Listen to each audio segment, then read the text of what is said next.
Class join करिए बच्चों।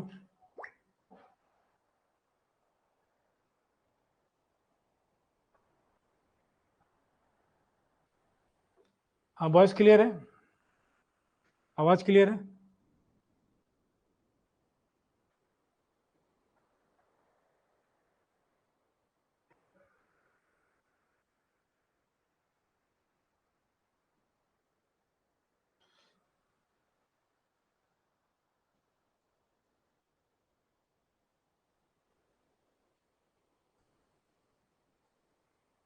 ठीक है,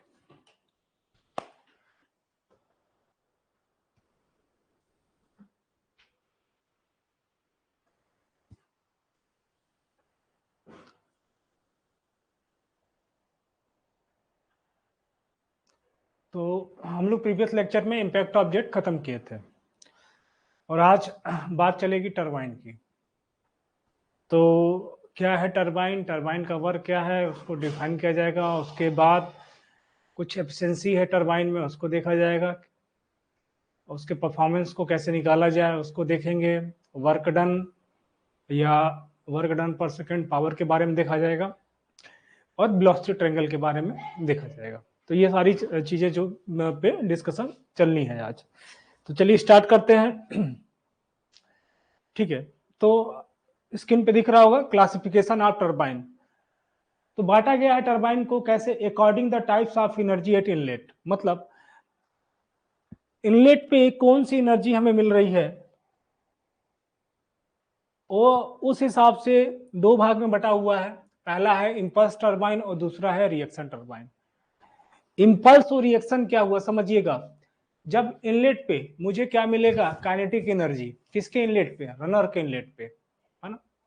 रनर के इनलेट पर काइनेटिक एनर्जी मिलेगा तो उसको बोलेंगे वो टरबाइन कौन सी हो गई, इंपल्सिव टरबाइन। मोमेंटम चेंज की वजह से हमें क्या मिल रहा है, मोमेंटम चेंज की वजह से ही फोर्स वहां पर मिल रहा है। और मोमेंटम चेंज क्यों हो रहा है, क्योंकि अपने पास काइनेटिक एनर्जी है, वेलोसिटी है, मास है, और इसलिए मोमेंटम वहां पे शिफ्ट हो रहा है। तो अगर केवल काइनेटिक का चेंजेज होगा, प्रेशर का कोई भी चेंजेज नहीं होगा, तो उस टाइप का टरबाइन को इंपल्स टरबाइन कहा जाता है। रिएक्शन टरबाइन में क्या होगा, जो रनर है उसके इनलेट पर अब क्या होगा, प्रेशर प्लस काइनेटिक एनर्जी हमें मिलेगा। और मतलब काइनेटिक और प्रेशर और काइनेटिक एनर्जी है हमारे पास, और कन्वर्जन हम क्या करेंगे, पार्ट ऑफ एनर्जी को प्रेशर में कन्वर्ट करेंगे और कुछ पार्ट जो होगा वो काइनेटिक में कन्वर्ट होगा, और यही सिलसिला चलता रहेगा, है ना। ठीक है, तो इसका मतलब क्या हुआ, इसका मतलब ये हुआ कि कहीं ना कहीं प्रेशर भी वेरी करेगा और कहीं ना कहीं जो होगा वो काइनेटिक एनर्जी जो होगा वो वेरी करेगा। तो इस टाइप के टरबाइन को क्या बोलेंगे हम लोग, रिएक्शन टरबाइन, है ना। तो रिएक्शन एक्शन की वजह से ही क्या होता है, फोर्स यहाँ पर जनरेट होगा। तो डिटेल डिस्कस किया जाएगा, अभी बस केवल हल्का सा इसके बारे में समझिए क्या है ये। उसके बाद according to the direction of flow through the runner, tangential flow turbine है, रेडियल फ्लो टरबाइन है, एक्सियल फ्लो टरबाइन है और मिक्स फ्लो टरबाइन है। टेंजेंशियल फ्लो टरबाइन इसका मतलब क्या हुआ कि जो हमें वेलोसिटी मिल रही है वो कैसे कहां कैसे मिल रही है, एट टेंजेंट पे मिल रही है ना। इस टाइप के टरबाइन को हम क्या बोलेंगे, इस टाइप के टरबाइन को हम बोलेंगे इंपल्स टरबाइन या पेल्टन टरबाइन कहते हैं। ठीक है, रेडियल फ्लो टरबाइन ये कहां मिलेगा, ये हमें फ्रांसिस टरबाइन में मिलेगा। फ्रांसिस टरबाइन एक रिएक्शन टरबाइन का प्रकार है। उसके बाद एक्सियल फ्लो टरबाइन, मतलब ये अब यहाँ पे फ्लो कैसा होगा, एक्सिस पे होगा एक्सियल फ्लो टरबाइन। ये किस पे मिलेगा, मुझे कैप्लान में मिलेगा।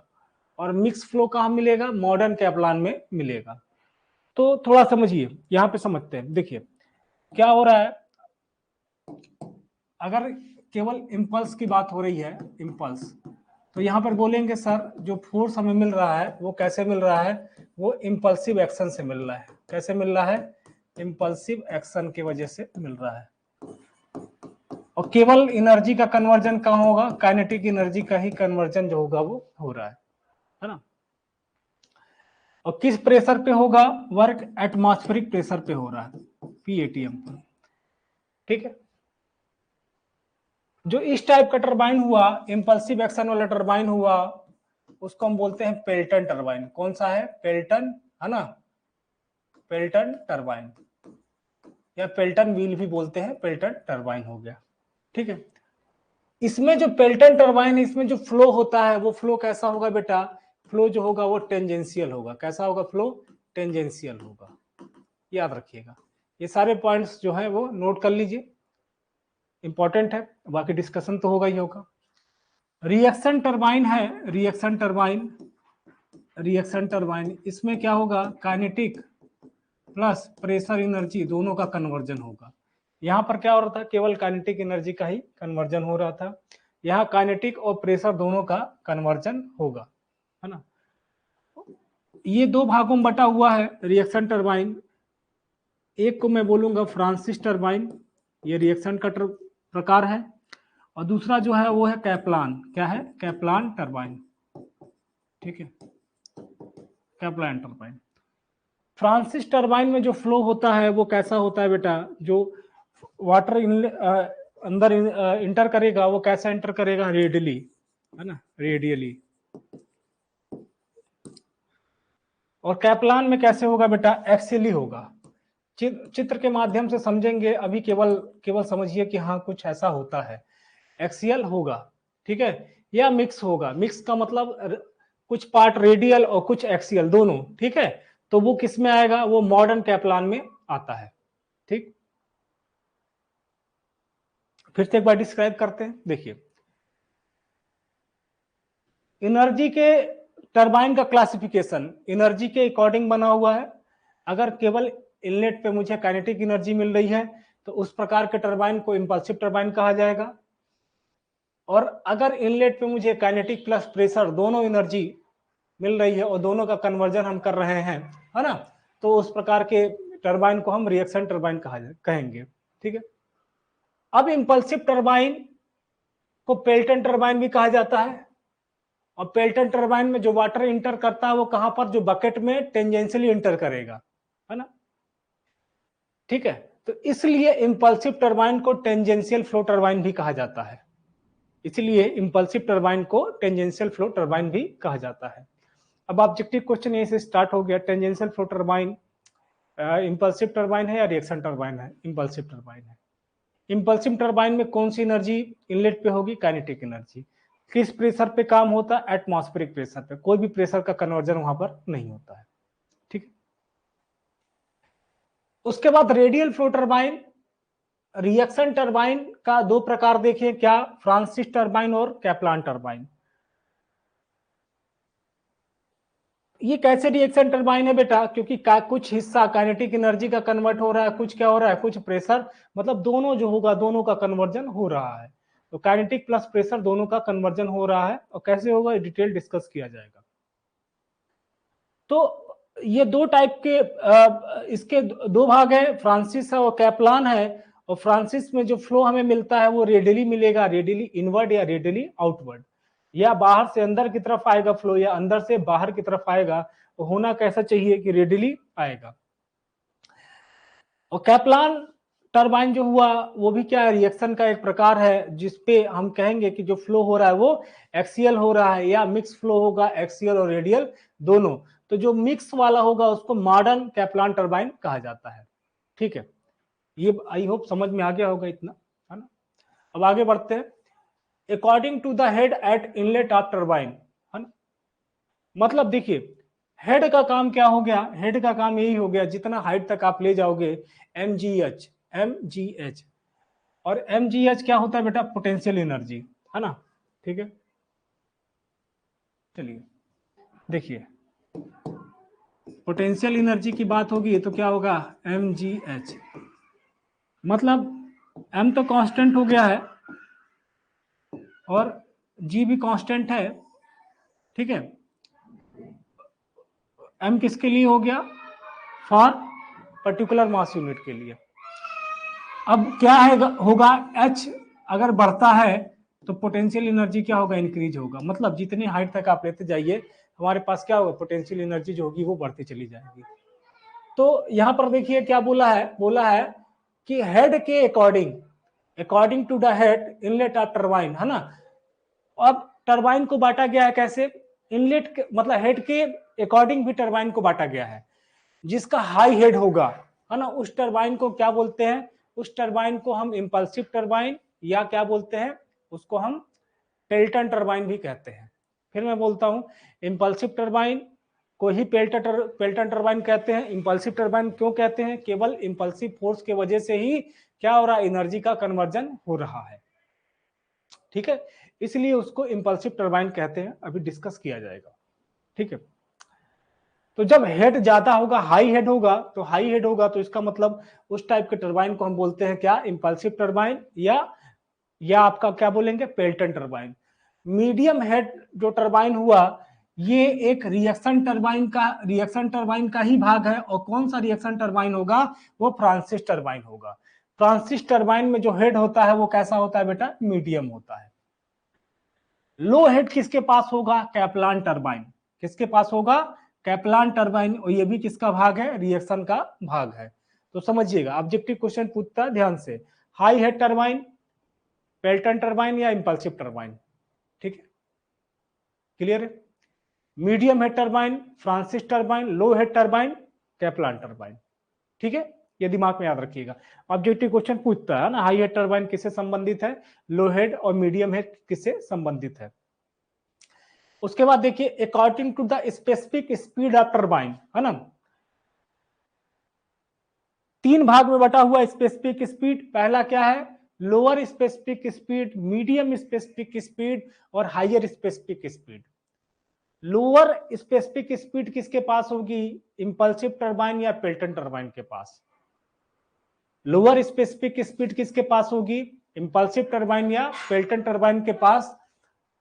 मीडियम स्पेसिफिक स्पीड किसके पास होगी, फ्रांसिस टरबाइन के पास, ठीक है। वन बाय वन डिस्कशन होगा सब पे, लेकिन अपने नोट्स में आप नोट करिए इस चीज को।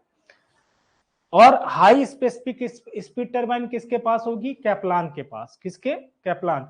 मैच द फॉलोइंग आ गया, किसकी स्पीड ज्यादा होती है बताइए, है ना, असेंडिंग या डिसेंडिंग ऑर्डर में सेट करिए। तो सबसे ज्यादा स्पीड किसके पास होगी, कैप्लान टरबाइन। उसके बाद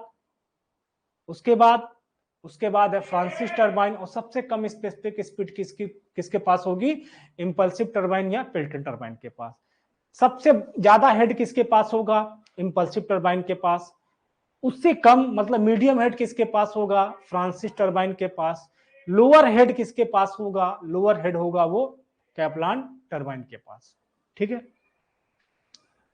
तो टरबाइन को इस अकॉर्डिंग ही क्या किया गया, कैटेगरी में बांटा गया है ना, कि इनलेट पे कौन सी एनर्जी अवेलेबल हो रही है। तो मैं बोला सर इनलेट पे हमारे पास तो काइनेटिक भी है और प्रेशर भी है, लेकिन केवल यूटिलाइजेशन काइनेटिक का कर रहे हैं, तो उस टाइप के टरबाइन को हम बोलेंगे इंपल्सिव टरबाइन, ठीक। और अगर यूटिलाइजेशन या कन्वर्जन में क्या कर रहा हूं, काइनेटिक के प्रेशर दोनों का कर रहा हूं, तो उस टाइप के टरबाइन को बोलेंगे रिएक्शन टरबाइन। अब सर इंपल्सिव और रिएक्शन क्या है, तो इंपल्सिव टरबाइन समझिएगा, इंपल्सिव टरबाइन का प्रकार है पेल्टन टरबाइन। कौन सा टरबाइन, पेल्टन टरबाइन। अब देखिए पेल्टन टरबाइन कैसा टरबाइन होता है, पेल्टन टरबाइन एक टेंजेंशियल फ्लो टरबाइन होता है। नोट करते रहिएगा, नोट करिएगा। इंपल्सिव टरबाइन के पास इनलेट पर काइनेटिक एनर्जी अवेलेबल होगी, केवल कन्वर्जन काइनेटिक एनर्जी का होता है। इंपल्सिव टरबाइन एक प्रकार का टेंजेंशियल फ्लो टरबाइन है। उसके बाद हाई हेड टरबाइन है, उसका हेड जो होगा वो हाई होगा, और जो स्पेसिफिक स्पीड होगी वो क्या होगी, वो लोअर होगी। ये किसका कैटेगरी हो गया, इंपल्सिव पेल्टन टरबाइन का हो गया, ठीक है। उसके बाद रिएक्शन टरबाइन को दो भाग में बांटा गया है। कौन कौन सा हो गया, फ्रांसिस टरबाइन और कैप्लान टरबाइन, ठीक है सर। रिएक्शन टरबाइन के इनलेट पे कौन सी एनर्जी मिलेगी हमें, काइनेटिक और प्रेशर दोनों का कन्वर्जन वहां पर होगा, ठीक है। उसके बाद अब यहां पर दो भाग में और बांटे हम, कैसे, जो फ्रांसिस है ना, फ्रांसिस और कैप्लान दोनों को अलग करिए। फ्रांसिस टरबाइन होगा वो मीडियम हेड टरबाइन हो गया और रेडियल फ्लो टरबाइन हो गया। क्या हो गया, मीडियम हेड टरबाइन और रेडियल फ्लो टरबाइन हो गया। मतलब जो वाटर उसके बेंच पे मिलेगा वो कैसे मिलेगा, वो रेडियली इंटर करेगा, है ना। और हेड उसका क्या होगा, हेड जो होगा वो मीडियम होगा, ठीक है। स्पेसिफिक स्पीड क्या होगी, स्पेसिफिक स्पीड भी उसकी क्या होगी, मीडियम होगी। कैप्लान टरबाइन, कैप्लान टरबाइन में जो वाटर उसके ब्लेड के इनलेट पे मिलेगा वो एक्सियली मिलेगा, या हो सकता हो मिक्स तरीके से हो, रेडियल और एक्सियल दोनों हो, और उस टाइप का टरबाइन को मॉडर्न कैप्लान टरबाइन भी कहा जाता है। ठीक है सर। हेड कैसा होगा, हेड इसका लोअर होगा सर, लोअर हेड होगा। ओके। और स्पेसिफिक स्पीड क्या होगी, हाई होगी। तो सबसे ज्यादा स्पेसिफिक स्पीड किसकी होगी, कैप्लान टरबाइन की होगी। ये सब यहां से objective question one by one बनता है, इसीलिए मैं इस चीज को यहां पर आपके सामने लाया हूं, और डिस्कशन सब पे डिटेल पे होगा ही होगा। ठीक है, नोट करिए इसको सही से।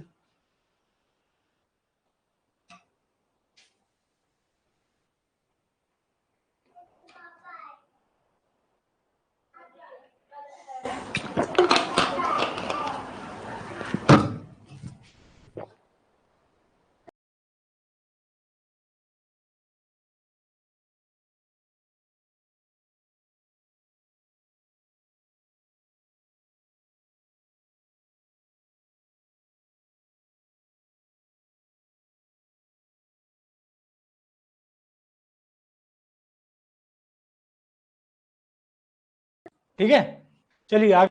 अब देखिए, अब आ गया इंपल्सिव टरबाइन, है ना।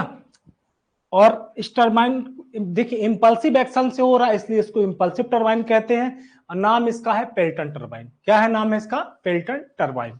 ठीक है, तो हेडिंग डालिए इंपल्सिव टरबाइन, लिखिए इसमें इंपल्सिव टरबाइन में, थोड़ा लिखिए, मैं डिक्टेट कर देता हूं, 2 लाइन लिखिए।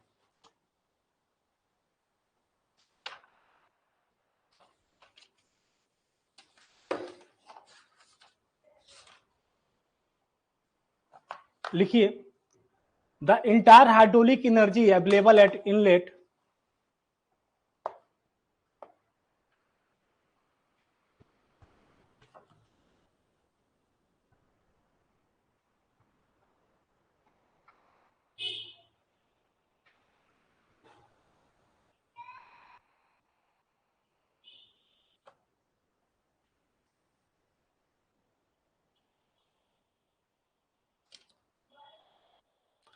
चलिए ठीक है, कुछ और देख लीजिए पहले। देखिए पहले थोड़ा इसको बताने से पहले, इंपल्सिव बताने से पहले थोड़ा कंस्ट्रक्शन देख लीजिए। अब यहां आपको दिख रहा होगा ग्रॉस हेड। देखिए पहले आपको दिखेगा डैम, क्या दिख रहा है, क्या क्या पार्ट्स है इसके, पार्ट्स देखिए क्या क्या है। पार्ट्स है, पहला डैम, दूसरा हो गया पेन स्टॉक, पेन स्टॉक, है ना, ये हो गया पेन स्टॉक। ठीक है, ये देखिए डैम हो गया, ये पेन स्टॉक हो गया। उसके बाद तीसरा क्या हो गया, नोजल हो गया। क्या हो गया बेटा, नोजल, यहां देखिए नोजल लगा हुआ है। चौथा क्या हो गया, रनर हो गया। क्या हो गया, रनर हो गया। ठीक है, ये इसके मेन पार्ट है। क्या क्या है, डैम है, पेन स्टॉक है, नोजल है और रनर है। ठीक है,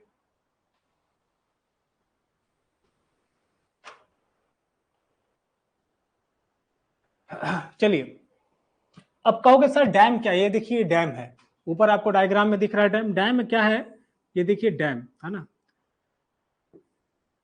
डैम हो गया। अभी इस डैम पे क्या करेंगे हम लोग, वाटर को स्टोर करेंगे, है ना। इस डैम पे क्या किया जाएगा, वाटर को, इधर कहीं समुद्र है ना, समुद्र है इधर।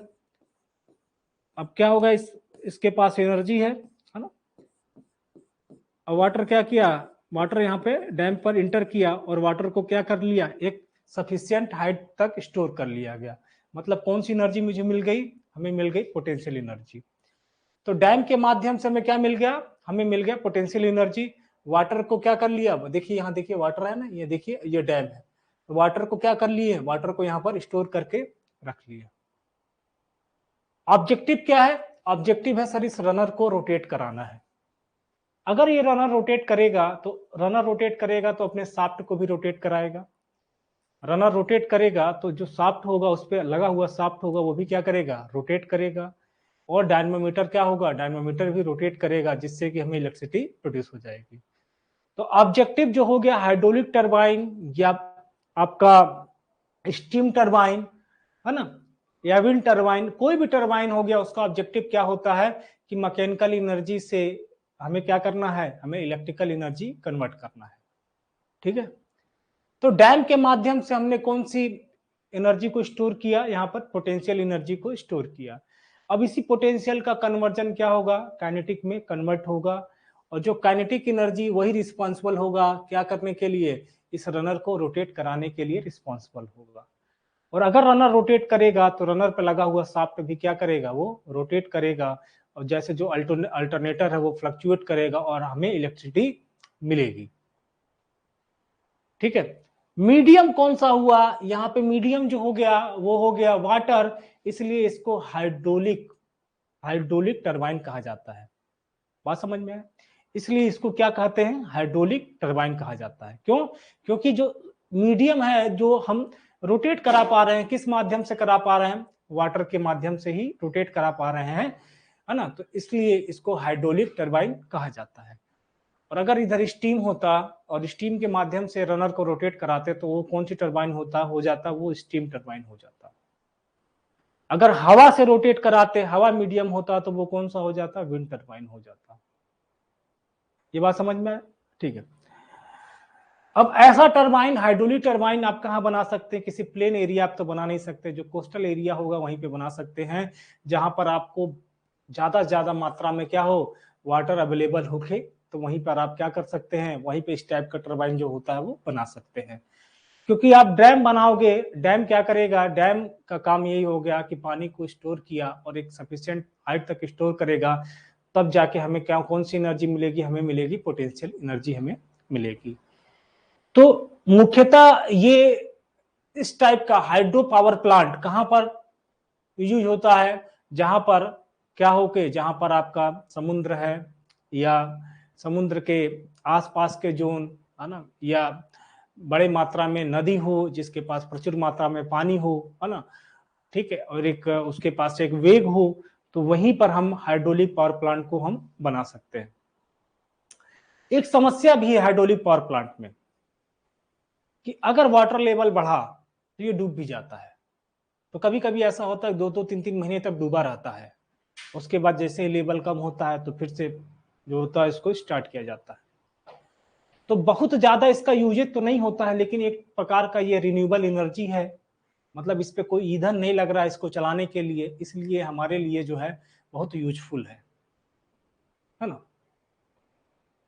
और एनर्जी कन्वर्जन भी लो होता है, लॉसेस बहुत ज्यादा होता है। क्यों लॉसेस ज्यादा होता है, डिस्कस किया जाएगा इस पे, ठीक है। तो समझिए, तो क्या हुआ, सबसे पहले क्या बनाया गया, सबसे पहले बनाया गया डैम।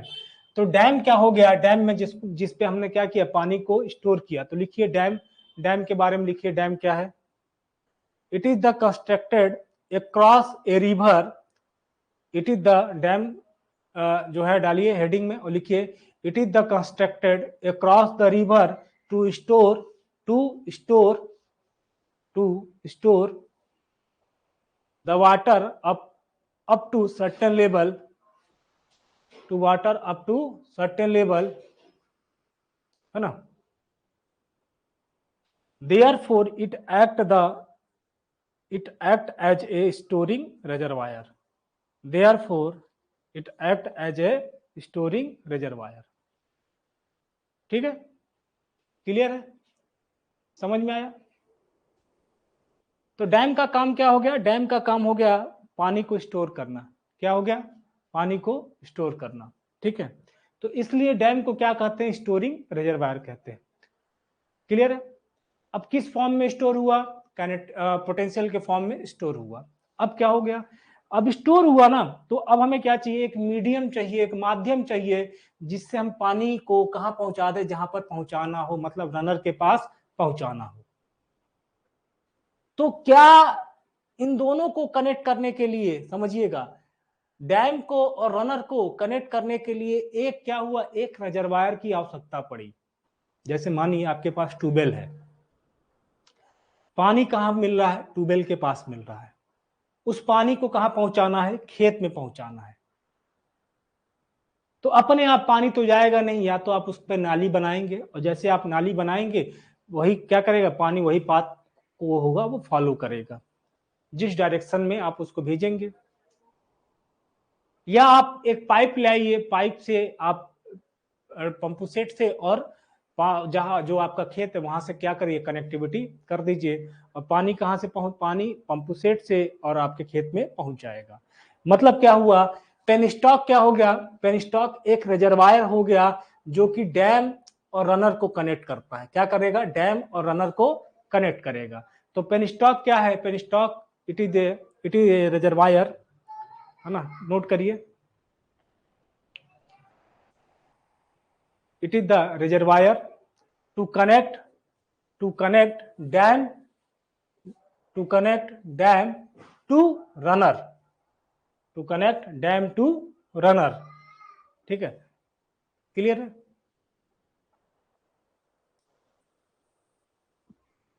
अब रनर क्या है बेटा, देखिएगा, रनर जो घूमेगा वही रनर है।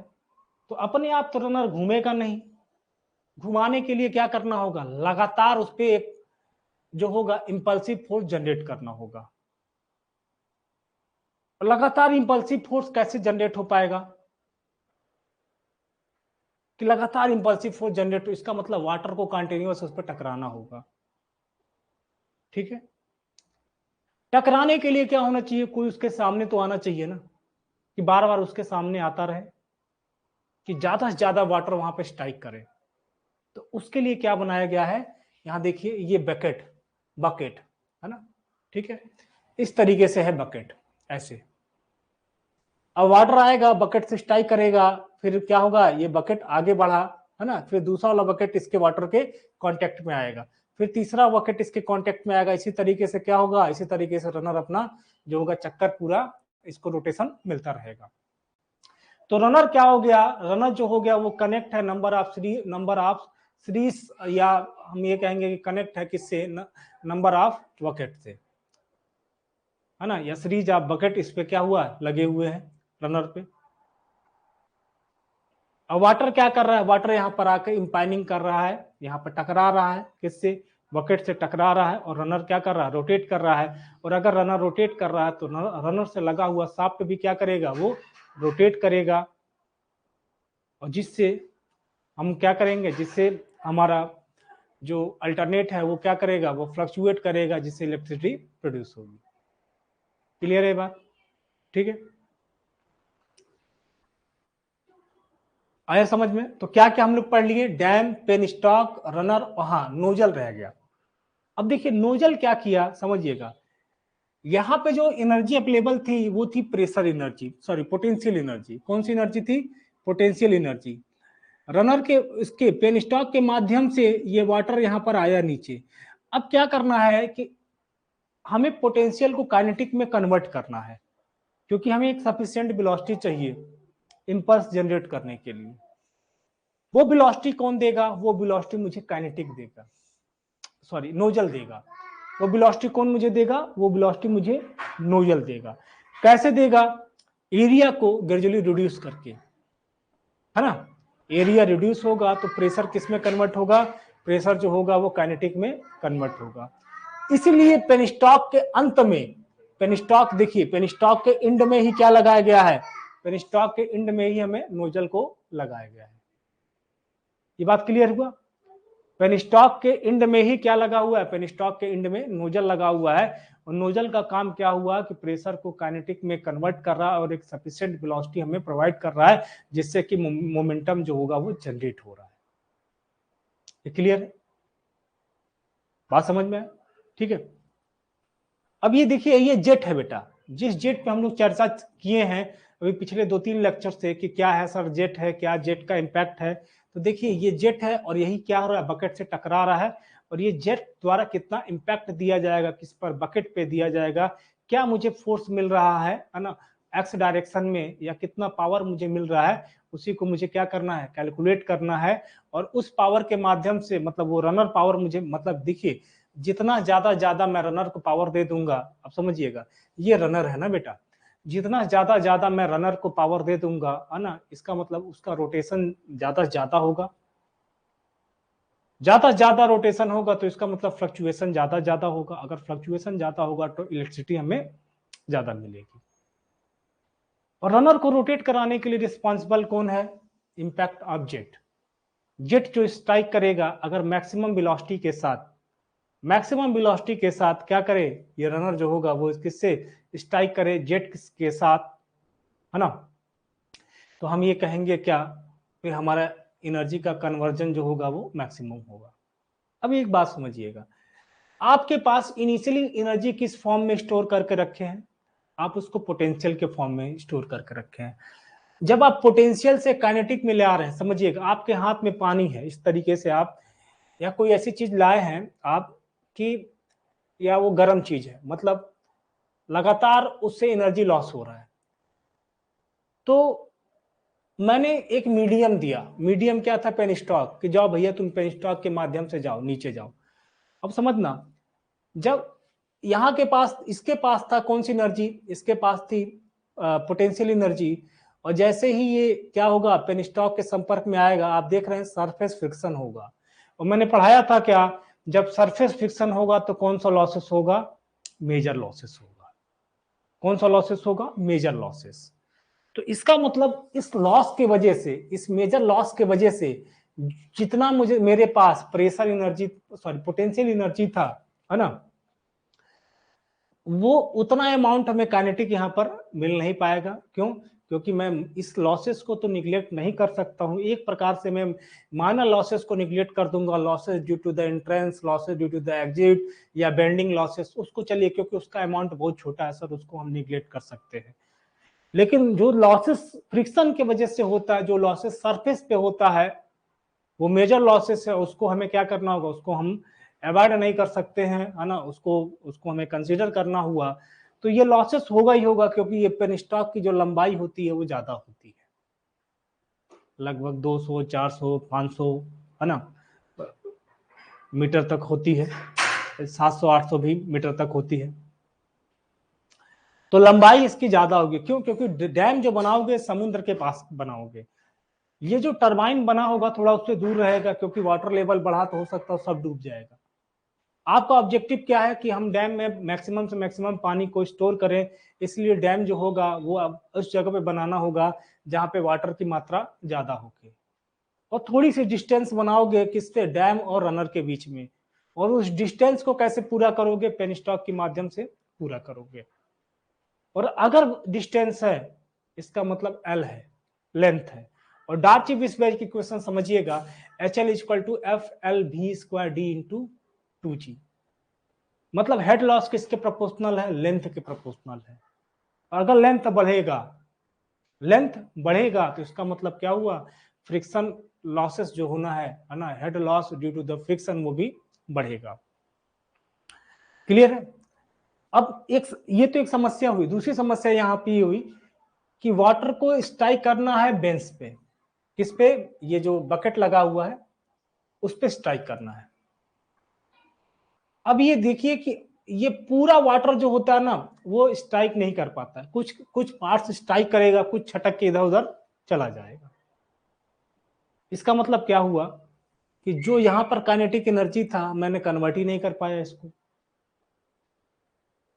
बात समझ में आया ना?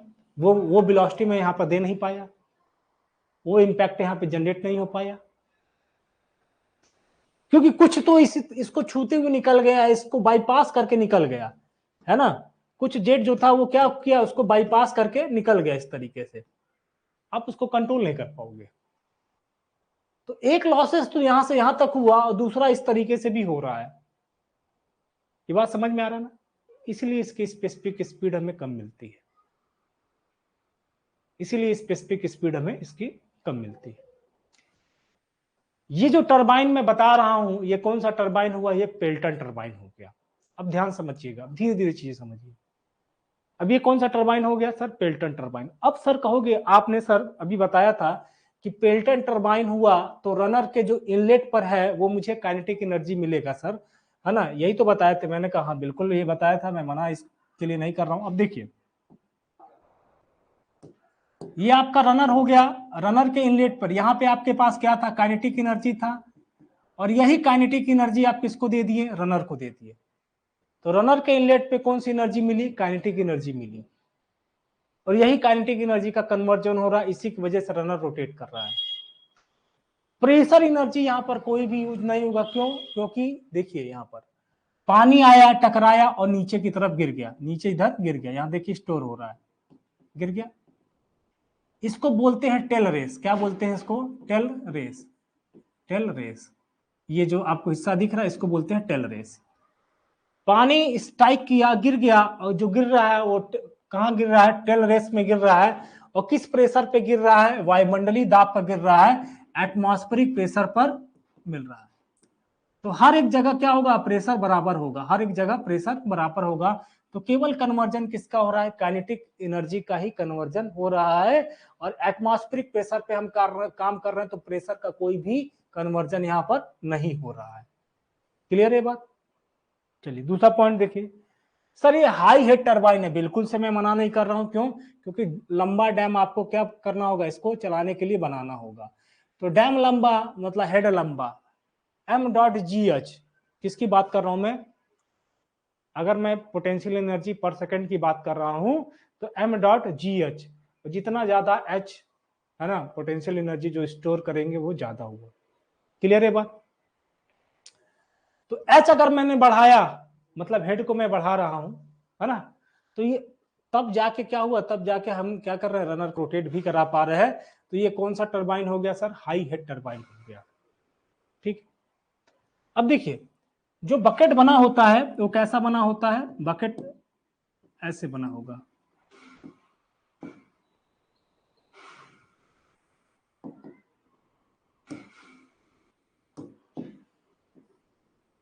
हेमी स्पेरिकल फॉर्म में बकेट बना होगा।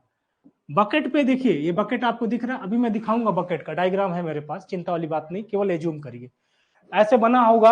अब देखिए, अब ये जो जेट है ना, वो कैसे स्ट्राइक कर रहा है? इसके टेंजेंशियली स्ट्राइक करेगा, इस तरीके से टेंजेंशियली स्ट्राइक कर रहा है, इसलिए इसको टेंजेंशियल फ्लो टरबाइन कहा जाता है। ठीक है। अब वन बाय वन धीरे से फिर से बात करिए, रिकॉल करिए। क्या सर ये इंपल्सिव टरबाइन है? क्यों? क्योंकि इंपल्सिव एक्शन से ही हम एनर्जी का कन्वर्जन कर रहे हैं। ठीक है सर, ये हाई हेड टरबाइन है, कोई दिक्कत नहीं है। सर ये लो स्पेसिफिक टरबाइन है, कोई समस्या वाली बात नहीं है। सर ये टेंजेंशियल फ्लो टरबाइन है, कोई दिक्कत नहीं है। इनलेट पे सर काइनेटिक एनर्जी अवेलेबल हो रही है, बिल्कुल सही है।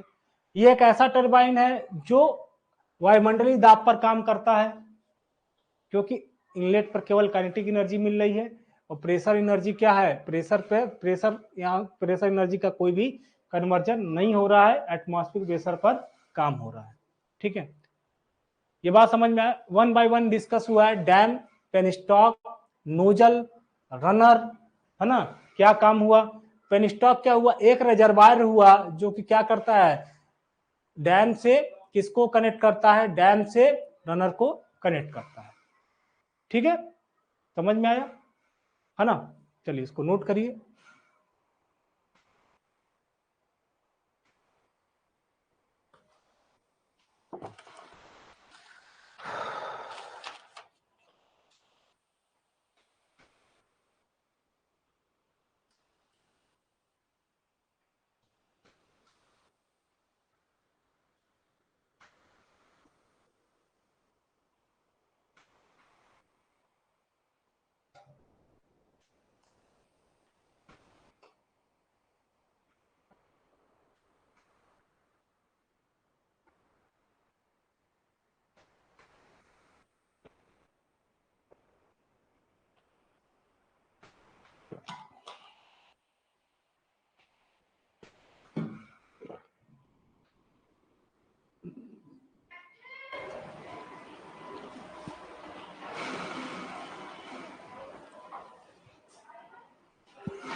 चलिए अब कुछ चीजें और ध्यान रखिए।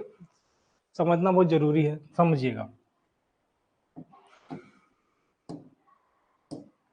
ये जो ऊपर वाला हिस्सा है इसको बोलते हैं HRL, है ना। ये हेड रेस लेवल, HRL का मतलब हो गया head race level, full form लिखिए। HRL का मतलब हो गया हेड रेस लेवल, ठीक। इसको हम बोलेंगे, ये कौन सा हो गया आपका, टेल, टेल, टेल रेस, है ना। HRL हो गया, तो इसको आप TRL लिख दीजिए या टेल रेस लेवल बोल दीजिए, ठीक है। अब समझिएगा पानी कहां से आ रहा है बेटा, हेड रेस से टेल रेस आ रहा है। पानी कहां से आ रहा है, हेड रेस से टेल रेस, मतलब समझिए यहां तक पानी भरा हुआ है हेड रेस तक, और गिर कहां रहा है, टेल रेस पे गिर रहा है। तो काम कहां से कहां तक हो रहा है, हेड रेस से टेल रेस पे हो रहा है, समझिएगा। काम कहां से कहां तक हो रहा है, हेड रेस से टेल रेस पे। तो अब एक हेडिंग डालिए जिसको मैं बोलता हूं क्या है, ग्रॉस हेड। क्या है, ग्रॉस हेड। बहुत पूछता है, इसको HG से इंडिकेट करते हैं, H सफिक्स में G, ठीक है। ये क्या होता है, it is head, it is the head where power plant at work,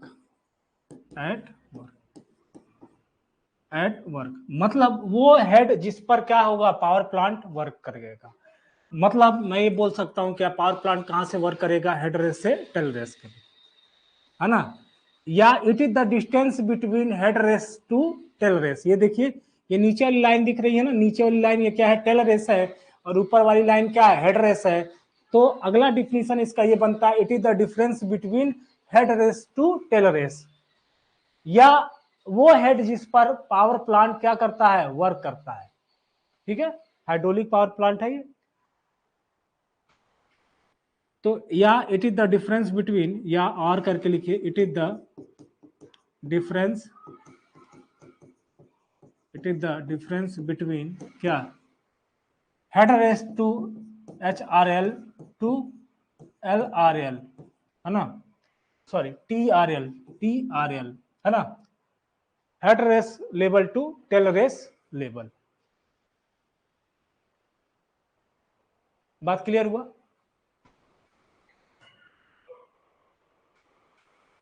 फिर से समझिएगा, कई बार पूछता है, ऑब्जेक्टिव क्वेश्चन पूछता है, इस पर चर्चा करना चाहिए, बहुत जरूरी है ना। क्योंकि अपना ऑब्जेक्टिव तो यही है ना कि क्वेश्चन करना है, चाहे किसी कंडीशन में करना है, तो कॉन्सेप्ट पे बात होनी चाहिए। ग्रॉस हेड क्या हुआ, वो हेड जिस पर पावर प्लांट वर्क करेगा। तो सर पावर प्लांट कहां से वर्क करेगा, भाई इसके पास इतना था और यहां पर ले आके खत्म कर दे रहा है, ये था और यहां पर खत्म कर दिया, समझ में आना।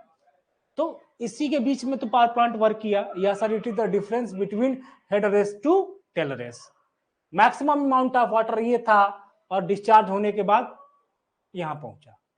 डिस्चार्ज होना मतलब क्या हो गया, यहां से टकराया और खत्म, यहां पर नीचे आ गया, है ना। तो जो वॉल्यूम फ्लो रेट देना था दे लिया, देने के बाद नीचे चला आया, ठीक है ना। तो ये टेल रेस पे जो पानी कलेक्ट हो रहा है बेटा, वो वायुमंडलीय दाब पर, एटमॉस्फेरिक प्रेशर पे हो रहा है, केवल यहाँ पर काइनेटिक एनर्जी का ही कन्वर्जन हो रहा है। ध्यान से इस बात को नोट करिएगा, हजारों बार ये चीजें पूछा हुआ है ऑब्जेक्टिव क्वेश्चन में, कि इंपल्सिव टरबाइन या पेल्टन टरबाइन में एनर्जी कन्वर्जन किस इनलेट, रनर के इनलेट पे कौन सी एनर्जी मिलती है, तो काइनेटिक एनर्जी मिलती है। इसीलिए इसको इंपल्सिव टरबाइन कहते हैं, क्योंकि इंपल्सिव एक्शन से ही सब काम हो रहा है यहां पर, ठीक है। मोमेंटम शिफ्ट हो रहा है, मोमेंटम चेंज हो रहा है, क्लियर है बात। लेकिन समझना, ये तो ग्रॉस हेड हो गया जिसपे पावर प्लांट वर्क करता है, ठीक है। लेकिन इस हेड पर मैं कैलकुलेट नहीं कर सकता हूं। अगर मुझे प्लांट की एफिशिएंसी कैलकुलेट करना हुआ तो इस हेड पर मैं कैलकुलेट नहीं कर सकता हूं। क्यों? क्योंकि मैं तो एक्चुअल की बात करूंगा ना, क्योंकि भाई जो वास्तविकता है उसी पे बात करनी होगी। तो वास्तविकता क्या है सर? ये पेन स्टॉक जो लगा हुआ है उस पेन स्टॉक में लॉसेस हो रहा है, उस लॉसेस को हटाइए। ये एनर्जी आपके पास थी, ठीक है सर, कोई दिक्कत नहीं है। लेकिन क्या इस पूरे एनर्जी का आप यहां पर रनर को चलाने के लिए यूटिलाइज कर रहे हो? नहीं। क्यों? क्योंकि ये एनर्जी सर लॉस हुई किस माध्यम से? पेन स्टॉक के माध्यम से। जब वो पेन स्टॉक में आया तो फ्रिक्शन के माध्यम से, है ना, वो एनर्जी का क्या हुआ? क्षय हुआ, नुकसान हुआ। तो बची कितनी एनर्जी किसके पास? ध्यान समझना, नोजल के पास कितनी एनर्जी बची, है ना। तो समझो, तो अब ग्रॉस हेड पर काम नहीं हो सकता है। ग्रॉस हेड ये तो हमारे पास था लेकिन तो अच्छी बात है सर, था तो डायरेक्ट मैं तो डैम से रनर पे नहीं ना पहुंचा दे रहा हूं, है कि नहीं? डायरेक्ट डैम से रनर पे तो नहीं आ पा रहा ना। क्यों? क्योंकि इसको कहीं ना कहीं पेन स्टॉक के माध्यम से रनर पे पहुंचना होगा। और जब ये पेन स्टॉक पे आ रहा है, ठीक है, तो जब ये पेन स्टॉक के पास आ रहा है, तो जब पेन स्टॉक के पास आएगा तो पेन स्टॉक में क्या हो रहा है? पेन स्टॉक में क्या हो रहा है ना, लॉस हो रहा है, लॉस ड्यू टू फ्रिक्शन, है ना। तो हेड लॉस हो रहा है, मैं लिख देता हूं हेड लॉस, है ना, head loss due to the friction. तो सर, तो मेरे पास मिल कहां रहा है? कितना मिल रहा है? किसके पास मिलेगा? नोजल भाई साहब के पास, है ना। कितना मिल रहा है वो बताइए। तो मैं बोलूंगा नोजल के पास जो मिल रहा है सर, वो नेट हेड मिलेगा। नेट हेड सर क्या होगा? नेट हेड होगा, it is the difference between, समझना, it is the difference between gross head minus losses due to the head losses due to the friction. जो friction से loss हो रहा है वो ग्रॉस में से माइनस करोगे और इसी हेड पर क्या होगा? इसी हेड, यही हेड जो होगा वही नेट हेड किसके पास मिल रहा है? रनर के पास मिल रहा है। क्लियर? तो net head is equal to क्या हो गया? Gross head minus losses due to the friction, या head loss due to the friction, HL। ठीक है, ये हो गया नेट हेड। ठीक है, नोट करिए इसको, नेट हेड को।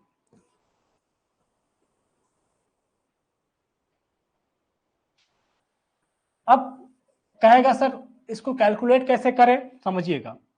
तो मैं बोलूंगा ठीक है, HG में कोई दिक्कत नहीं है। आप HG हमारे पास तो बताओगे ही, नहीं बताओगे तो कैलकुलेट मेजरमेंट हो जाएगा।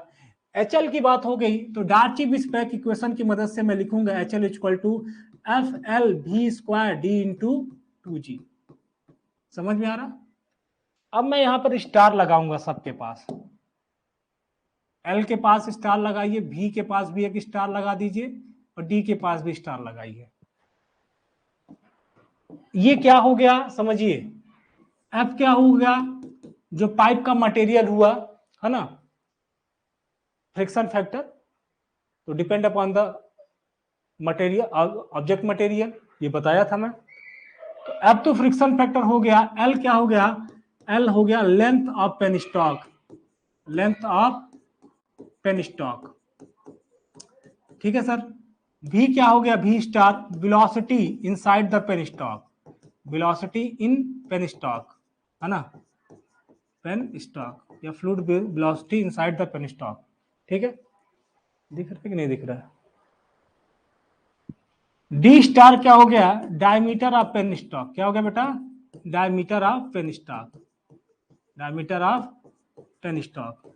और अगर मुझे इतनी ये सारी चीजें मिल जाएगी क्या, FL_V_D, तो मैं ये बता दूंगा कि losses due to the head, है ना, मतलब losses, sorry, head loss due to the friction कितना हो रहा है, और उसको ग्रॉस हेड से मल्टीप्लाई माइनस कर देंगे तो मेरे पास क्या मिल जाएगा? मेरे पास नेट हेड मिल जाएगा। ठीक है, तो नोट करिए इसको, नेट हेड।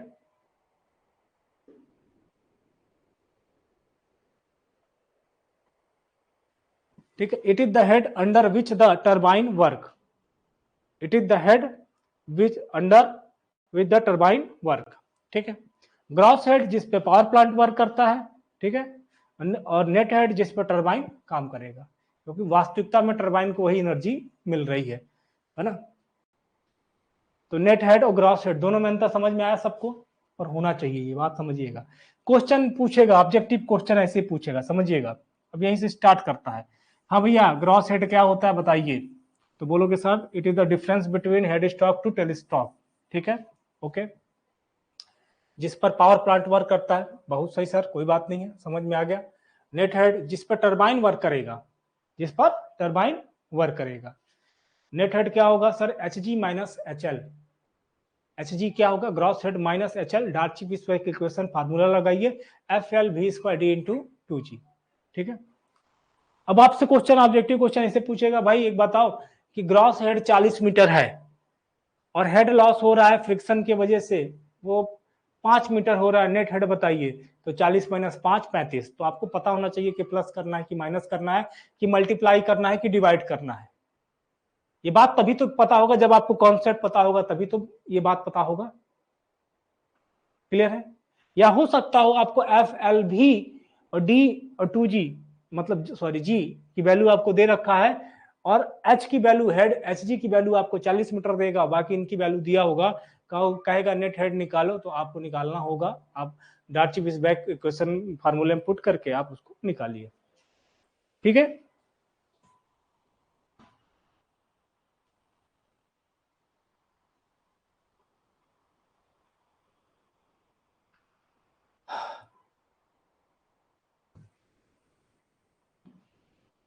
ठीक है। अब आपको समझ में आ गया ना, ये टरबाइन कौन सा है बेटा, ये टरबाइन कौन सा है, इंपल्सिव टरबाइन है। एक एक चीज को देखा जाएगा, चिंता वाली बात नहीं है, क्योंकि क्वेश्चन पूछता है यहां से। चलिए, अब बात किसकी होगी, अब बात होगी एफिशिएंसी की।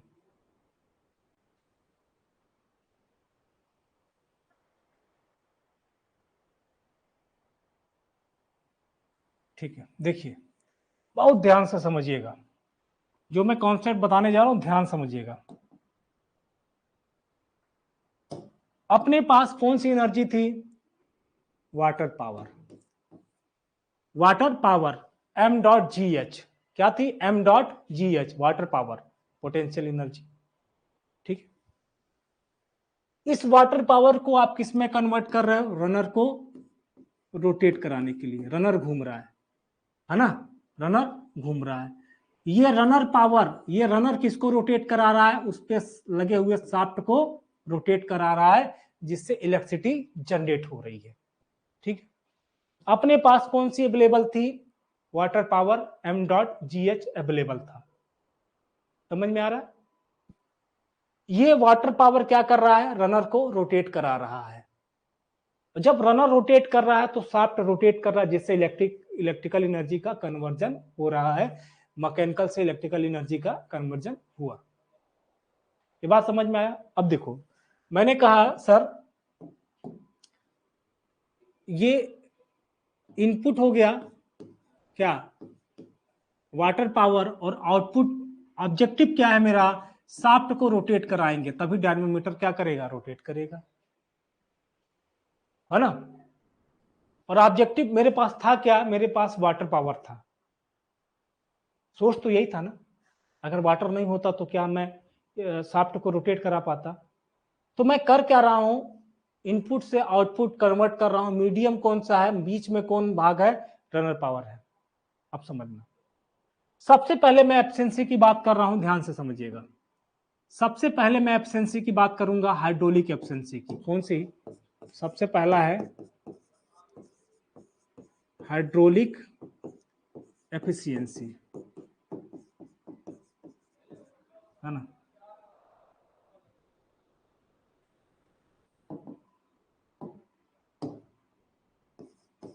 शॉर्टकट लिखते हैं, देखिए हाइड्रोलिक एफिशिएंसी को कैसे दर्शाया जाएगा, है ना, ईटा एच। ठीक है, हाइड्रोलिक एफिशिएंसी। अब समझना, बहुत ध्यान समझना, कोई भी एफिशिएंसी, कोई भी एफिशिएंसी क्या होता है, आउटपुट अपॉन इनपुट।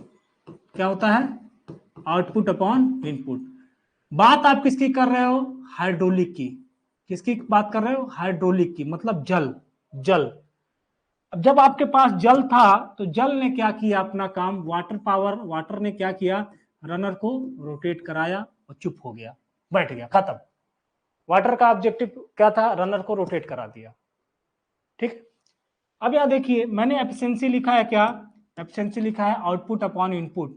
ये क्या हो गया, इनपुट हो गया है, और ये क्या हो गया बेटा, ये हो गया आउटपुट। तो हाइड्रोलिक एफिशिएंसी क्या हो गया, हाइड्रोलिक एफिशिएंसी हो गया runner power to water power. क्या हो गया, रनर पावर, है ना, runner power to water power, runner power to water power, water power. मतलब सर क्या समझ में आया इस बात से, समझिएगा। इनपुट क्या था, वाटर के द्वारा कितना काम हो रहा है, वाटर केवल रनर को रोटेट करा रहा है, रनर को रोटेट करा रहा है। तो वाटर इनपुट था और आउटपुट क्या था, रनर। और हाइड्रोलिक एफिशिएंसी क्या हो गया, कोई भी एफिशिएंसी आउटपुट अपॉन इनपुट, तो आउटपुट क्या था, रनर, और इनपुट क्या था, वाटर पावर। तो हाइड्रोलिक एफिशिएंसी क्या हो गया, it is the ratio of runner power to water power. Objective question पूछता है, रटते मर जाओगे, क्या ये दाएं बाएं करते रह जाओगे, बस भूल जाओगे, कहीं भूलना नहीं है, समझना है। वाटर ने किसको रोटेट कराया, रनर को, रनर किसको रोटेट कराएगा, शाफ्ट को। अब देखो वाटर के द्वारा काम क्या हो रहा है, वाटर के द्वारा, वाटर ने रनर को रोटेट कराया। मैं पूछा इसके द्वारा कितना पावर जनरेट हुआ, तो ये इनपुट हुआ, ये आउटपुट हुआ। देखिए यहाँ पर ये इनपुट हुआ, ये आउटपुट हुआ। कोई भी एफिशिएंसी क्या होगा, आउटपुट अपॉन इनपुट। अब बात किसकी कर रही है, हाइड्रोलिक की। जल के द्वारा, वाटर के द्वारा कितना काम हो रहा है, तो वाटर कितना था और कितना एनर्जी का कन्वर्जन हुआ, ये इनपुट, ये आउटपुट, ये इनपुट, ये आउटपुट, ये इनपुट, ये आउटपुट। समझ में आया। तो हाइड्रोलिक एफिशिएंसी क्या होगा, runner, it is the ratio of runner power to water power. Note करिए इसको।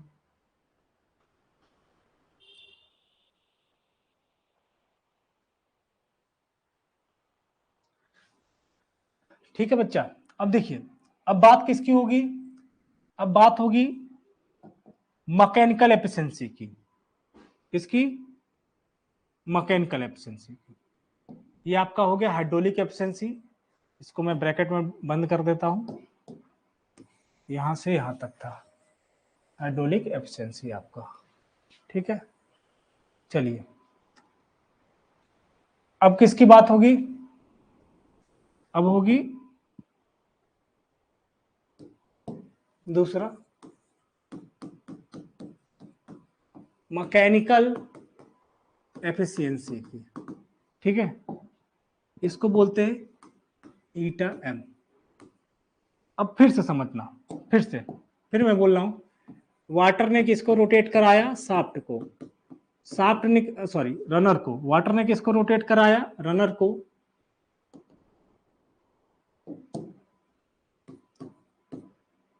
रनर ने किसको रोटेट कराया, शाफ्ट को। मैकेनिकल वर्क क्या हो रहा है बेटा, रनर से शाफ्ट, रनर के पास जो एनर्जी आई वही क्या हुआ, वही एनर्जी किस पे कन्वर्ट हो रहा है, शाफ्ट पे कन्वर्ट हो रहा है। मतलब यहां पर क्या दिखेगा आपको, रनर जो होगा वो इनपुट होगा, क्योंकि रनर के पास तो एनर्जी आई, है ना, और शाफ्ट क्या हो गया, शाफ्ट आपका आउटपुट हो गया। मैकेनिकल वर्क यही हो रहा है बेटा, मैकेनिकल वर्क यही हो रहा है ना। रनर को के पास एनर्जी आई और रनर ने अपनी एनर्जी को क्या किया, शाफ्ट को रोटेट कराने में खर्च किया, ये मैकेनिकल वर्क हुआ। अब क्या होगा, कोई भी एफिशिएंसी क्या होता है, आउटपुट अपॉन इनपुट होता है, और मैकेनिकल एफिशिएंसी यहां पर क्या होगा, shaft power to runner power. मतलब ये आउटपुट हो गया, ये इनपुट हो गया। ठीक है, shaft power to runner power. तो मैकेनिकल एफिशिएंसी क्या होगा, it is the ratio of shaft power to runner power. आया समझ में। देखिए रनर इनपुट था, पहला एनर्जी किसको मिला, रनर को, फिर रनर ने किसको दिया, शाफ्ट को दिया। तो रनर इनपुट, शाफ्ट आउटपुट हुआ, किस बेस पे, मैकेनिकली बेस पे। वाटर या हाइड्रोलिक बेस पे क्या था, वाटर अवेलेबल था, वाटर सबसे पहले किसको एनर्जी दे रहा, रनर को। समझ में आ रहा है ना। तो हाइड्रोलिक एफिशिएंसी क्या हुई, वाटर के पास कितना एनर्जी था और कितना उसने रनर को दे पाया। तो जो एनर्जी था वाटर के पास, वाटर पावर, वो था इनपुट, और जो रनर को दिया वो था आउटपुट। ये हाइड्रोलिक एफिशिएंसी हो गया। मैकेनिकल एफिशिएंसी क्या हो गया? मैकेनिकल एफिशिएंसी यहाँ पर देखिए, रनर के पास था, रनर ने किसको कन्वर्ट किया, किसको दिया, शाफ्ट को दिया। तो runner is the input and shaft is the output. It is the ratio of shaft power to runner power. ठीक है, this is known as the mechanical efficiency. ठीक, क्लियर है बात? अब तीसरा टर्म आता है ओवरऑल एफिशिएंसी। ओवरऑल एफिशिएंसी तीसरा आता है, overall efficiency. Overall efficiency sir overall क्या था? अरे देखना, ओवरऑल क्या था समझना ध्यान से। मेरे पास वाटर पावर था शुरू में, वाटर से कौन रोटेट किया? शाफ्ट रोटेट किया। कौन रोटेट किया? शाफ्ट, है ना, सॉरी रनर रोटेट किया। वाटर से कौन रोटेट किया? रनर रोटेट किया। रनर रोटेट किया, और रनर से कौन रोटेट किया? शाफ्ट रोटेट किया। तो ओवरऑल क्या हो रहा है सर? ओवरऑल तो यही हो रहा है ना, ये था और ये मिल रहा है, मतलब ये इनपुट हुआ और ये क्या हो गया? ये आउटपुट हो गया। ठीक है, तो मैं कहा ओवरऑल एफिशिएंसी सर यही होगा, shaft power to water power. It is the ratio of shaft power to water power is the overall efficiency. ठीक है भाई, समझ में आ रहा है? इनपुट क्या था अपने पास? वाटर, और रोटेट क्या कर रहा है? शाफ्ट रोटेट कर रहा है। ओवरऑल ऑब्जेक्टिव तो यही था ना कि मैं शाफ्ट को रोटेट कराऊं और इलेक्ट्रिसिटी प्रोड्यूस कर लूं, और मेरे पास कौन था? पानी था, वाटर था। ठीक है, हाइड्रोलिक एनर्जी अपने पास थी।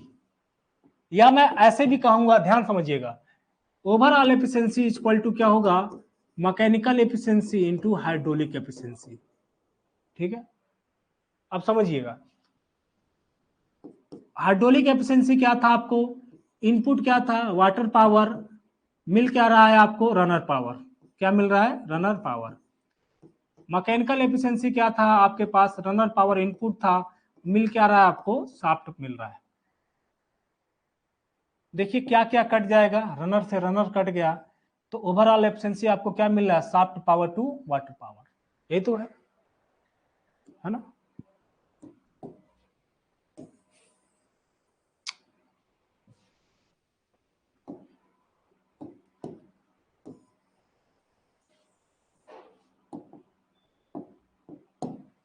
ठीक है, ओवरऑल एफिशिएंसी क्या मिल रहा? Shaft power to water power.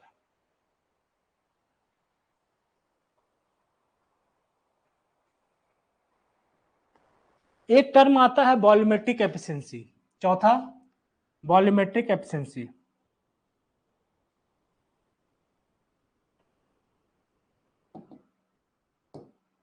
चौथा है वॉल्यूमेट्रिक एफिशिएंसी, ईटा बी। ये क्या होता है सर? समझना, कितना मास फ्लो रेट आपके पास था और कितना आप दे पाए। तो अच्छा, किसके पास था? नोजल के पास। और दे किसको रहे हैं आप? रनर को दे रहे हैं। नोजल यहां पर इनपुट हुआ और रनर क्या हो गया? आउटपुट हुआ। समझ में आया?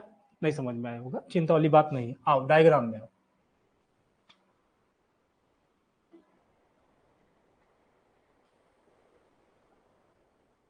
देखिए ध्यान से। नोजल के पास मास फ्लो रेट कितना था और कितना इसको दे पाया? किसको? रनर को। अब ये क्या हो गया? ये जो एफिशिएंसी हुआ, ये वॉल्यूम फ्लो रेट हो गया। ये तो था, लेकिन एक्चुअल कितना दे पाया?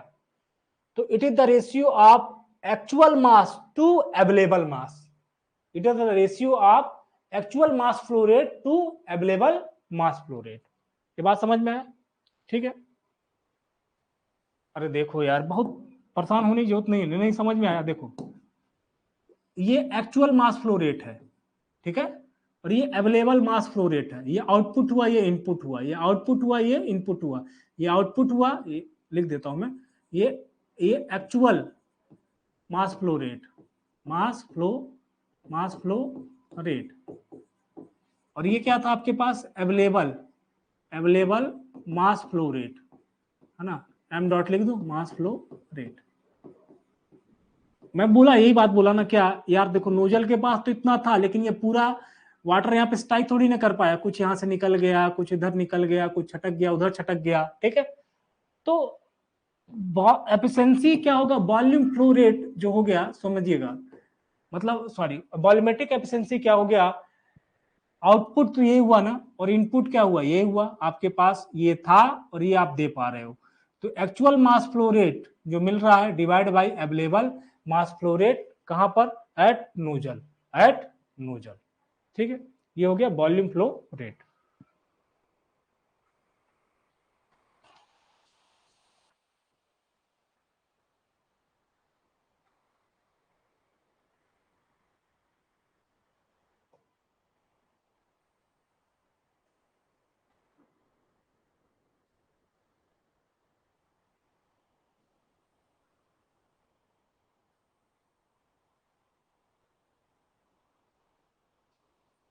ठीक है,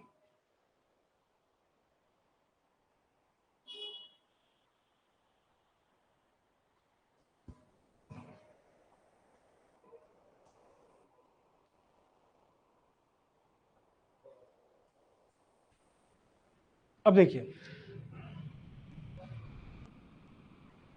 अब समझिए इंपल्सिव टरबाइन एक बार फिर थोड़ा और,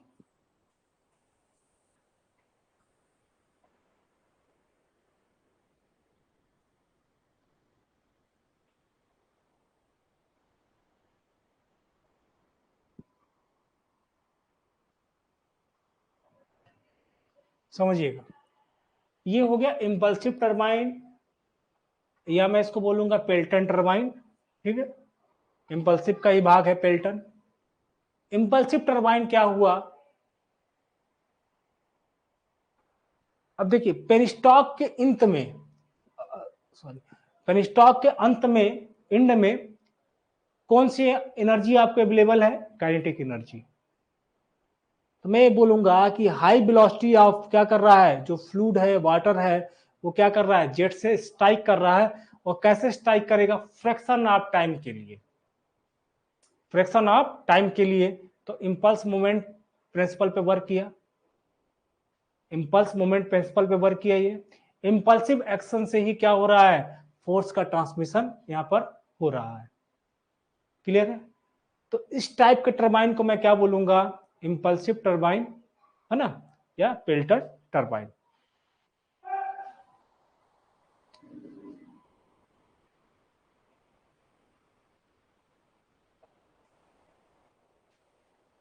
और किस प्रेशर पे वर्क होगा, एटमॉस्फेरिक प्रेशर पर वर्क होगा। चलिए लिखिए, थोड़ा लिखिए, the entire hydraulic energy, the entire, impulsive turbine heading डालिए, लिखिए, the entire hydraulic energy, the entire hydraulic energy available at exit of penstock, available at exit of penstock is converted into the kinetic energy, is converted into the kinetic energy by the nozzle, by the nozzle, bracket में लिखिए, which is the part of turbine, which is the part of turbine, nozzle क्या है, part है turbine का। Therefore, the jet leaving from the nozzle, therefore, the jet leaving from the nozzle, impining on the vanes, impining on the vanes, mounted over the runner, mounted over the runner with the very high velocity, with the very high velocity, and and within the fraction of second, and within the fraction of second, within the fraction of second, it exerted a very large force, it exerted a very large force on a vents,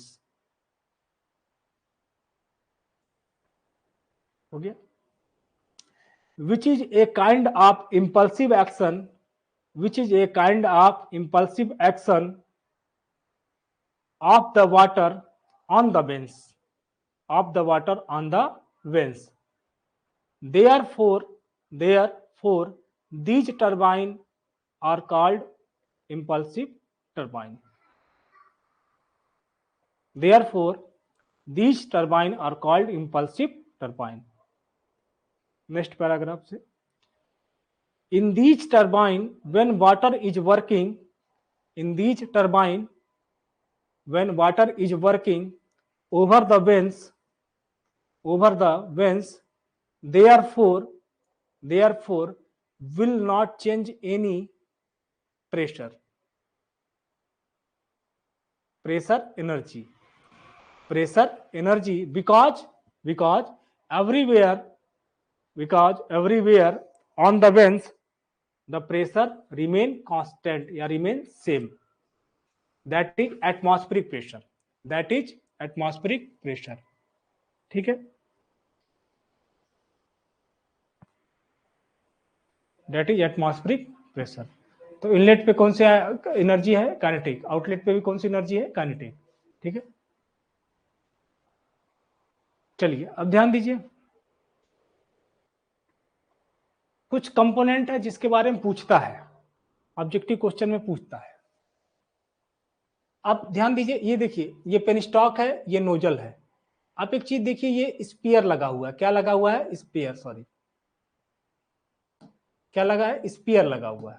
यहां देखिए ये spear. तो ये पूछता है spear क्या work करेगा, कहां पे यूज होता है स्पीयर, स्पीयर का काम क्या हो गया.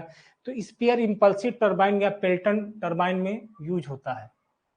स्पीयर का काम क्या होगा, देखना यहां से जो वाटर है, कहां ये वाटर, ये पेनस्टॉक कहां कनेक्ट है, ये पेनस्टॉक जो कनेक्ट है वो आपका डैम से कनेक्ट है. अब डैम दरवाजा खोला गया, क्या हो गया, पानी पेनस्टॉक के माध्यम से यहां पर आएगा और नोजल के पास जाएगा और नोजल से क्या होगा, वो रनर पर या रनर के बकेट से आके स्ट्राइक करेगा. अब इस रनर को मुझे गवर्न करना है, कितना मास फ्लो रेट होना चाहिए, कभी मास फ्लो रेट बढ़ाना है, कभी कम करना है. क्यों, कभी डिमांड ज्यादा होगी, कभी डिमांड कम होगी, है ना. तो कभी पावर ज्यादा जनरेट करना होगा, कभी पावर कम जनरेट करना होगा. तो इस फ्लो को रेगुलेट करने के लिए ही स्पीयर का यूज किया जाता है. स्पीयर का काम क्या हो गया कि नोजल में जो मास फ्लो रेट है उसको रेगुलेट करने के लिए ही, क्योंकि ये क्या करेगा, देखना ये हैंडल लगा हुआ है, ऐसे इसको घुमाओगे तो नोजल के आगे पहुंचेगा और नोजल का मुंह बंद कर देगा. नोजल का मुंह बंद करेगा, है ना, तो इसका मतलब मास फ्लो रेट क्या होगा, कम हो जाएगा.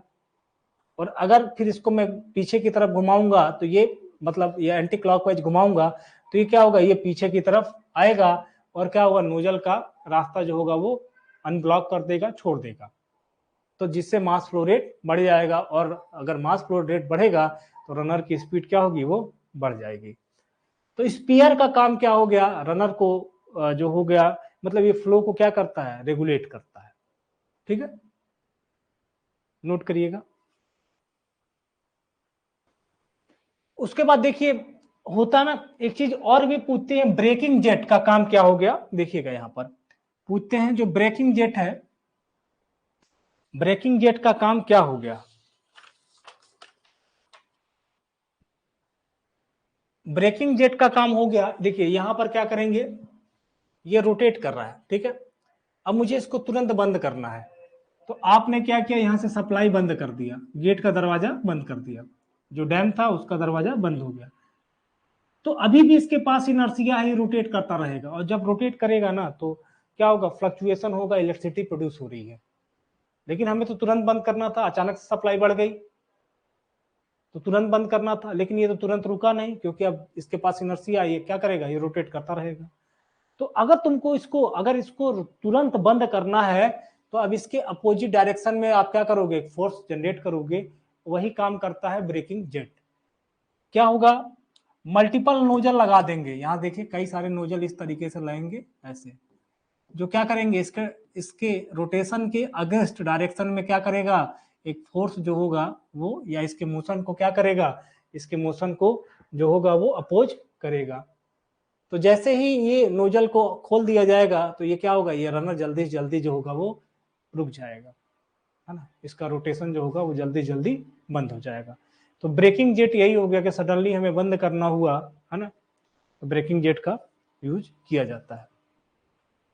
सारे क्वेश्चन बनते हैं, लिख लीजिएगा ब्रेकिंग जेट को सही से, ना, ठीक है, एक एक चीज को लिखवाया नहीं जा सकता है ना, एक एक लाइन पढ़ पढ़ के नहीं आपको लिखवाया जा सकता है। कोई क्लास का ये नहीं चल रहा है कि यूनिवर्सिटी एग्जाम है, ये कंपटीशन एग्जाम है, तो जितनी जरूरी चीजें हैं वही लिखवाएंगे, बाकी आप को मैं बोलता जा रहा हूँ, अब लिखते चले जाइएगा।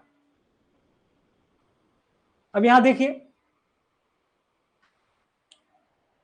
ये बकेट हो गया, यहां देखिए, ये आपको दिख रहा है, ये बकेट है, ये बकेट है, ये देखिए बकेट है,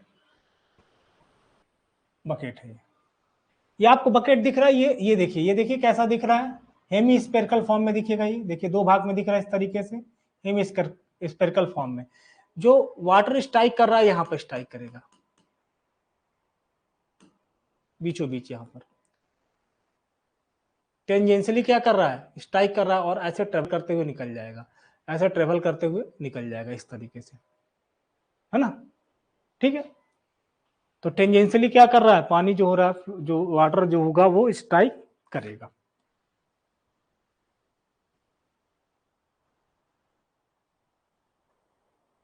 ठीक, अब देखिए, अब मुझे रनर पावर निकालना है, तो ब्रेक उसमें देखा भी गया था इंपैक्ट ऑब्जेक्ट में, रनर पावर क्या होगा, एम डॉट, पहले तो फोर्स इन एक्स डायरेक्शन की बात कर लो, चलिए फोर्स इन एक्स डायरेक्शन की बात करेंगे।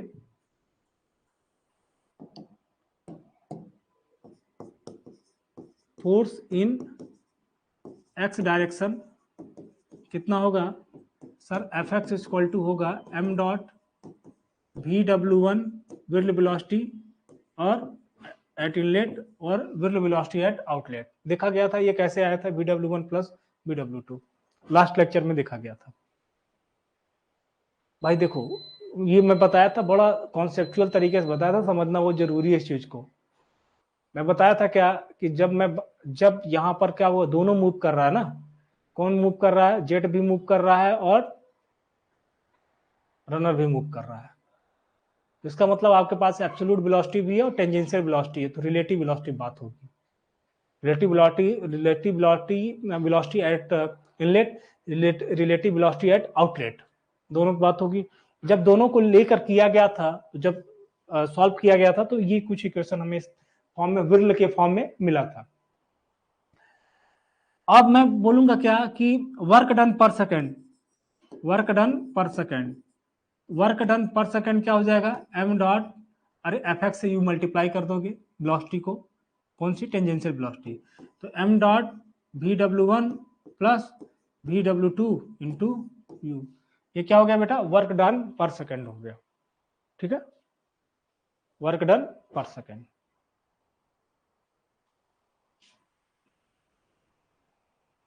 और अब मैं बोलूंगा क्या, समझिएगा, work done per second per unit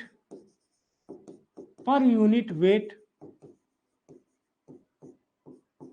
पर सेकेंड, समझ में आया, इतना सारा कुछ। इसका मतलब क्या हुआ, देखिएगा, वर्क डन पर सेकेंड, इसमें जो यूनिट आएगी वो आएगी वाट में, किसमें आएगा बेटा, वाट में, है ना, वाट या किलोवाट जिस पे मेजर करना होगा। Work done per second, work done per second per unit weight per second किसमें आया, देखिएगा sir, work done per second आपने बताया था m dot VW1 plus VW2 into u, यही तो बताया था।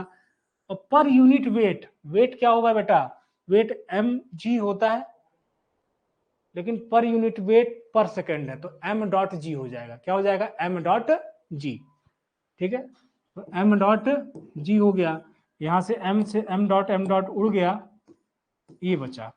तो ये इक्वेशन मैंने लिखा है, ये किसके लिए है भैया, ये समझिएगा, ये work done per second per unit weight per second, है ना, मतलब इसके ही बराबर क्या लिखेंगे, VW1 plus VW2 into U divide by G, समझ में ना, पूछता है, यही सब पूछता है, और क्या पूछता है, क्या क्वेश्चन सॉल्व कराएगा क्या लंबा चौड़ा, ऐसे थोड़ी नहीं करेगा वो, यही सब पूछेगा भाई ये किसके बराबर है, अच्छा ये इसको क्या कहा जाता है, बस वही फ्लैट हो गए, समझ में आ रहा है ना।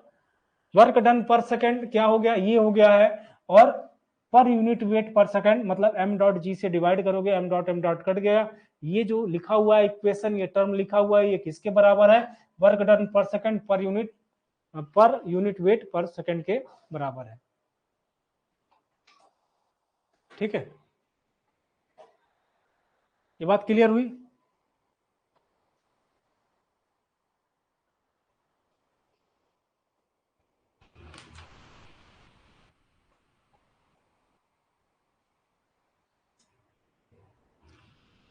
चलिए ठीक है, तो लेक्चर यहाँ पे बंद करते हैं और नेक्स्ट लेक्चर फिर अब कल देखा जाएगा। Thank you.